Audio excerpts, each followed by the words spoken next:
Okay, we're learning. Let's just go to YouTube Live.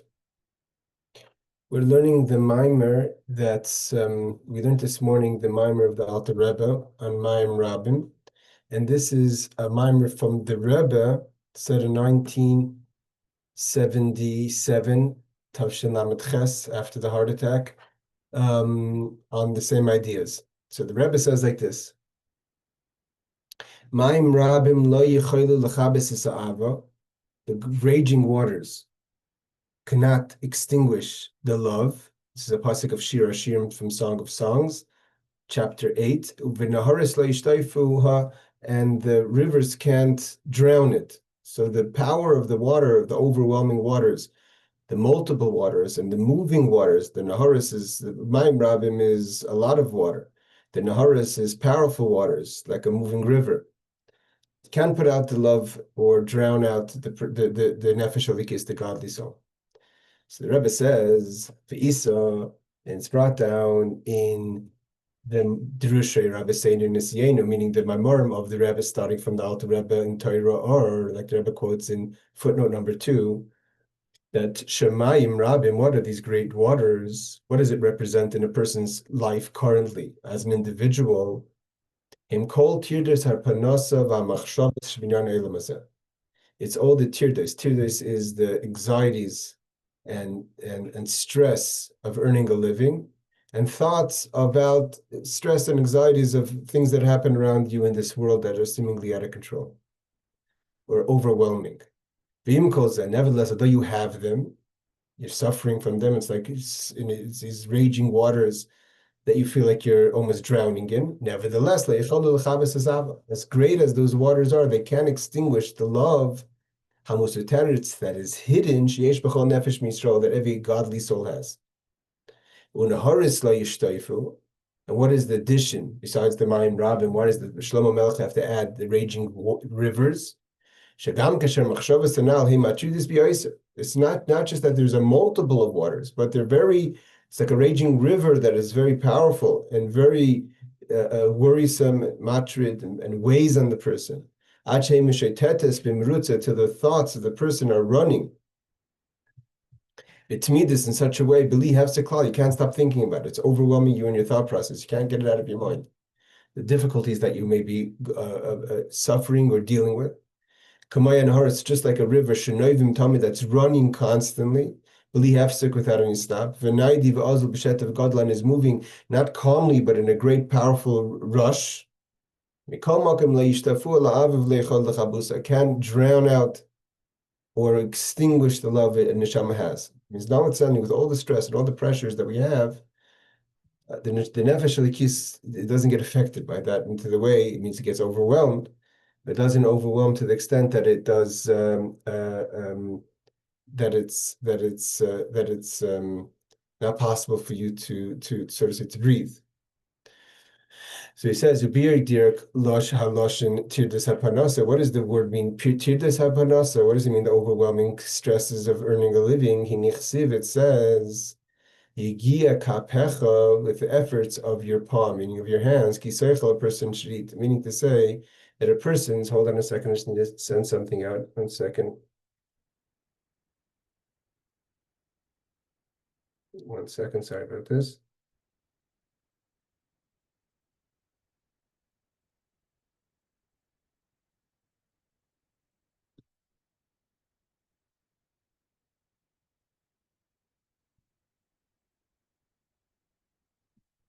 It says a Tirdas HaParnassah. What does it mean? The overwhelming feelings of anxiety to earn a living.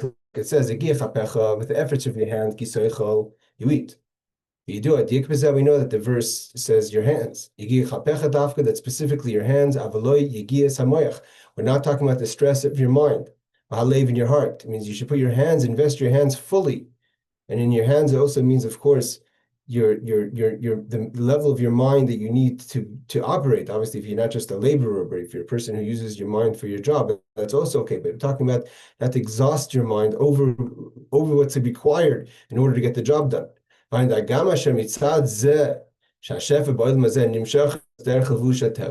what's the pasuk telling us? Yigia chapecha, not legia haroish. That you have the effort of your hands, not the efforts of your mind. Although that Hashem's flow in this world comes through the garments of nature, which means through our efforts, tzarich liyais, nevertheless, it has to be a siyah our efforts to slavish hashpa. We need that in our efforts should be how God's gives us the ability, the flow of our parnassah. It means He gives it to us through our efforts. Like it says, that where does God bless us in what you do? You have to do. You can't just sit there idly. Sometimes it's required even that because of the great concealment, it's not enough just to do casually. We have to toil. The word yagi means toil. Nevertheless, whatever you invest, even if it's your mind, it's your external. It's not personal. It's not like it takes your pneumius, your inner. Yagia kapechen is represented by the statement as the toil of your hands. We're talking about your external efforts, your external tools, so to say. You apply to your parnassah, to your livelihood. Not your internal or hidden strengths that should be applied to only to Torah mitzvahs, which is in your heart and in your mind. Again, the pneumius of your moich and the pneumius of your lev. Of course, sometimes a lot of our jobs require us to invest ourselves. But here we're talking about to invest our minds and our heart. We have to understand what we're doing.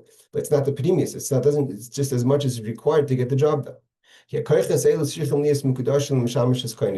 pneumius has to be dedicated to serving Hashem. That's why you were created. You were created to serve Hashem. Hashem knows that a person has to earn a living. In order to serve Him, you need to earn a living to make parnassah. That has to be the external, not the internal, not the pneumius. That's the only the chitzonius. Agam shemikivon shahashefa misalam misasi levush eteva tzarich lishtamish gam mesichlei lo tzarich ha'isek. And because that the flow of the blessing encloses itself in nature, and in nature also includes sometimes, like I said, your mind in order to do business. Not everyone is just working with their hands. Nevertheless, you only apply your mind in order to get the action done, to get the job done. You're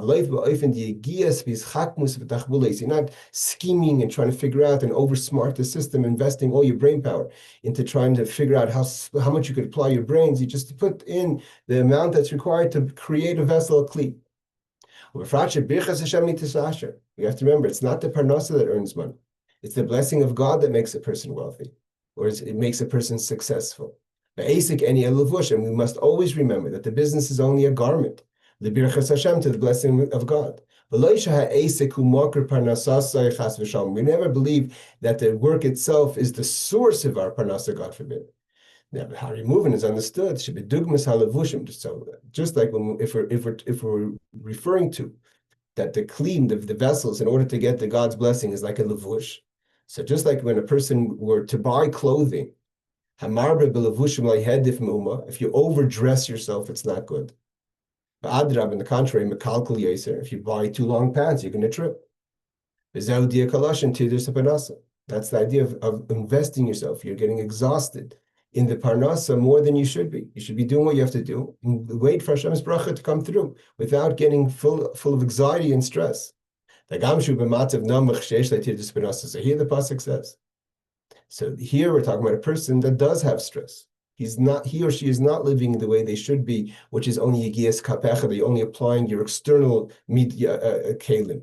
You're actually feeling stressed because of your parnassah, meaning this, it's a sign, it's a siman of a lack of bitachon and a lack of understanding of Bechas Hashem hitasasha, that parnassah is only a levush. The Rebbe says it shows you're not holding the level you should be. That if it's all up to God, if you can be successful, and therefore there's no place for anxiety. Nevertheless, a person may think that if you're falling under the stresses of parnassah. Nevertheless, even though you shouldn't be feeling these anxieties, but nevertheless, these anxieties will not extinguish the love you have for Hashem. It doesn't change the fact that you have a hidden love for Hashem. Yes, you have to work on that, on the fact that you have Tirdas HaParnassah, but the Tirdas HaParnassah, which are the Mayim Rabim. So meaning the Rebbe says over here so far in the Maamar that the Tirdas HaParnassah is a negative thing. Means you shouldn't be having tirdas. If you really recognize that it's God's blessing that blesses you, and it's only Yigiyah Kapecha, like you're not Yigiyah HaMoech V'Halev. So that here we're saying that the tirdas HaParnassah is a negative. What Shlomo Melech is saying is that though it's a negative, you should know it's not going to wash out the love you have. The hidden love that every Jew has because he or she has a nefesh alikis, a godly soul. Now he continues, this that we say, that's a chiddush, that nevertheless, though a person suffering with overwhelming anxiety and stress, and we say that nevertheless it can extinguish the love we have for Hashem, do you do what's known, the Shiur Maamar Mayim Rabim, Tirdas HaParnassah, who bechinas hatayu shekoydel mutikun. And here, so this is where it becomes a little bit tricky, because if you read the Alter Rebbe's Maamar, he doesn't so much stress about that the Tirdas HaParnassah are a negative choice of the person. He describes it as a negative situation that happens when we're in Golus. He says that in time of Shlomo Melech, everything is without Tirdas, without stress.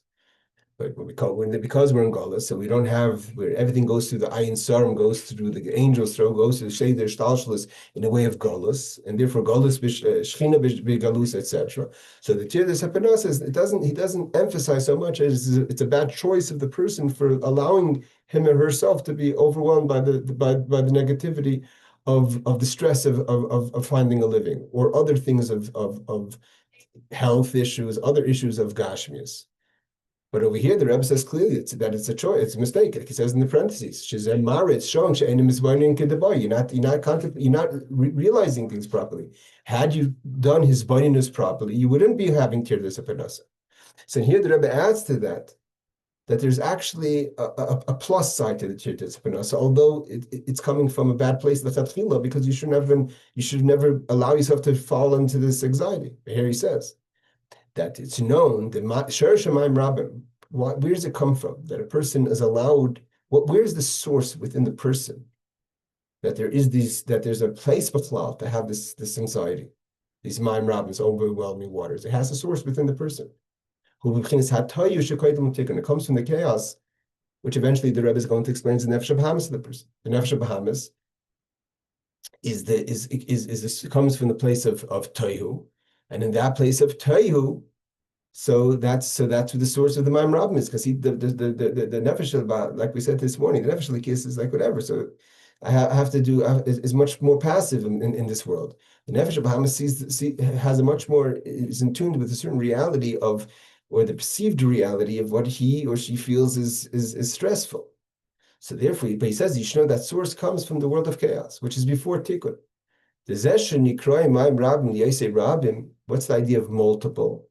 The Rabim is also because, like the Oiris Rabim, the great lights of Toyu.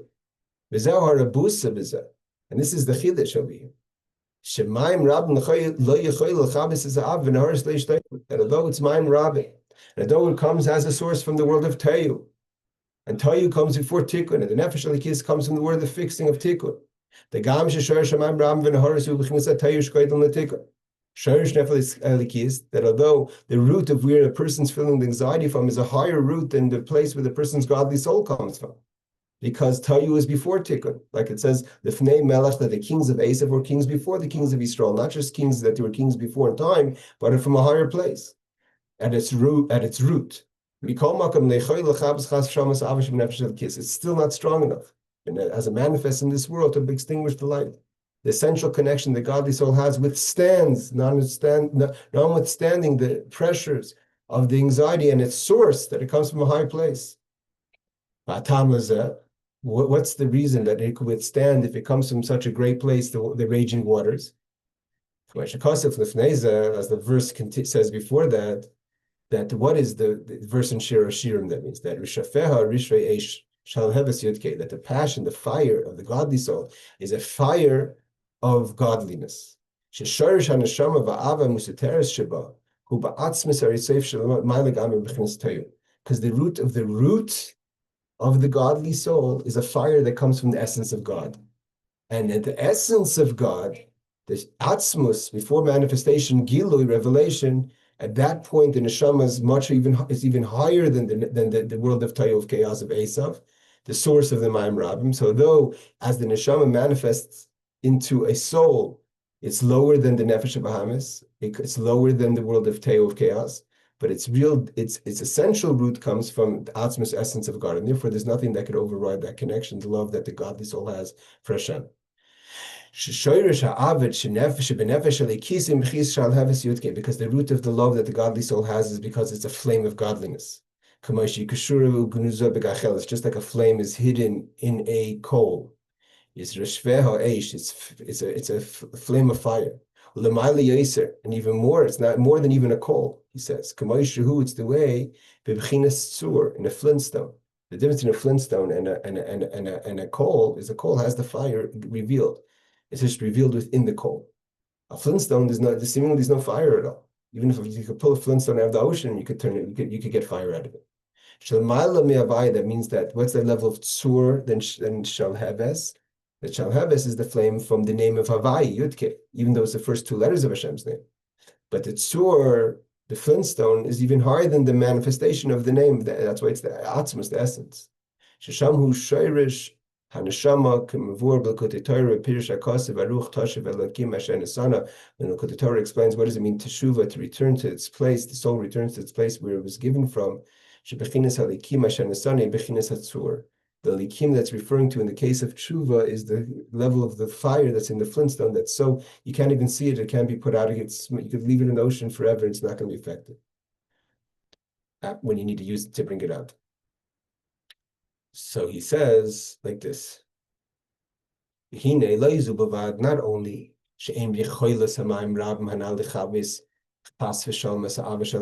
not only can it put out. That meaning to say that the nefesh of the kiss could withstand the pressures of the raging waters. He asked that the liserim is more than that. Shayadam nasa yisrin ba'ava. Although again, like we said before, that the reason why you allow yourself to get overwhelmed by the waters is a bad case of bitachon and not believing that Birchas Hashem hitis asher. Nevertheless, when you are suffering from them, the waters themselves brings you a greater love than had you never had those anxieties in the first place. And this is the idea based on Shaidei, read this when the soul comes down to this world. And it comes into these great raging waters. And again, it allows itself to be overwhelmed by the waters.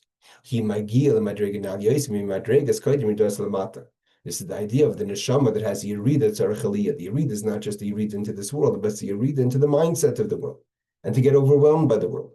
And therefore it has a greater elevation than had it remained in heaven, so to say, in Gan Eden. Like he says, okay, we're going to actually stop here. And then go back to Dald, so I have to go. I thought I would have a little more time. We'll stop here, and we'll continue the class, Be'ez Hashem, starting from Dald again tomorrow and finish off the Maamar.